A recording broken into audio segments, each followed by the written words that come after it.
হরে কৃষ্ণ। কলিযুগ সম্পর্কে শ্রীকৃষ্ণের বাণী।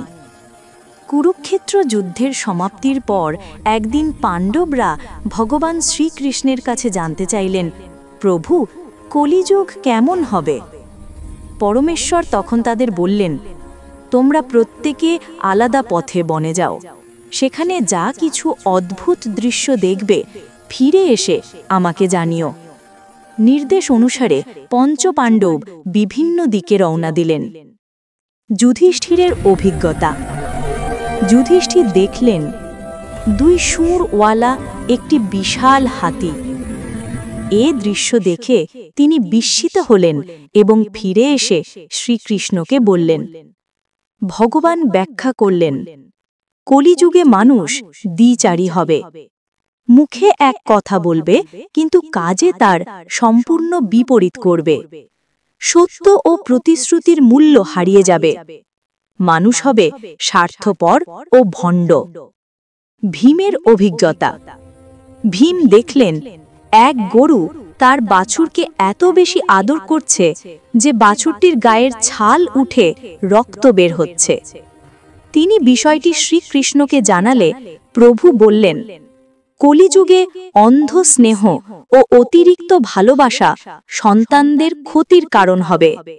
এমন ভালোবাসা তাদের পরনির্ভরশীল ও বিচার বুদ্ধিহীন করে তুলবে, যা তাদের স্বাভাবিক জীবনের পথে বাধা হয়ে দাঁড়াবে। অর্জুনের অভিজ্ঞতা। অর্জুন দেখলেন এক শকুনের দুই ডানায় বেদ লিখিত, অথচ সে নরমাংস ভক্ষণ করছে। এই দৃশ্য দেখে তার মন ভারাক্রান্ত হয়ে গেল।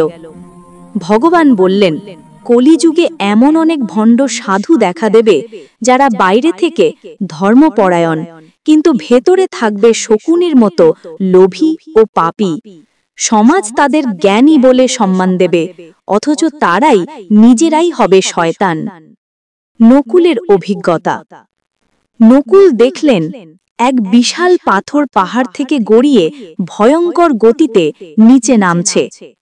কোনো বৃক্ষই তাকে থামাতে পারছে না, কিন্তু শেষে একটি ছোট্ট গুল্ম গাছের গোড়ায় এসে পাথরটি থেমে গেল। ভগবান ব্যাখ্যা করলেন, কলিযুগে মানুষের পাপ হবে এই পাথরের মতো ভয়ঙ্কর ও ধ্বংসাত্মক। কিন্তু যে ব্যক্তি একান্ত ভক্তি নিয়ে আমাকে স্মরণ করবে, আমি তাকে রক্ষা করব। ছোট্ট ওই গুল্মের মতো সামান্য ভক্তিও পাপ বিনষ্ট করার শক্তি রাখে। সহদেবের অভিজ্ঞতা। সহদেব দেখলেন বনের মাঝে অনেকগুলো কুয়ো, কিন্তু আশ্চর্যের বিষয় হল সবচেয়ে গভীর কুয়োটি সম্পূর্ণ শুকনো। তিনি এই কথা শ্রীকৃষ্ণকে জানালে ভগবান বললেন, কলিযুগে ধনী ও ক্ষমতাবানরাই সমাজে শোষণের উৎস হবে।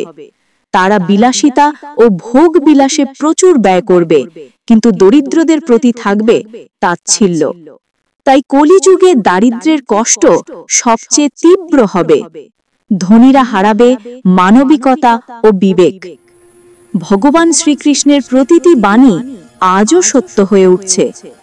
কলিযুগ পাপে পরিপূর্ণ, কিন্তু মুক্তির পথ একটাই, ভগবানের সেবায় নিজেকে সমর্পণ করা। হরিনামে পারে সকল পাপ থেকে মুক্তি দিতে। তার নাম স্মরণ করলেই সমস্ত বিপদ থেকে পরিত্রাণ লাভ করা যায়।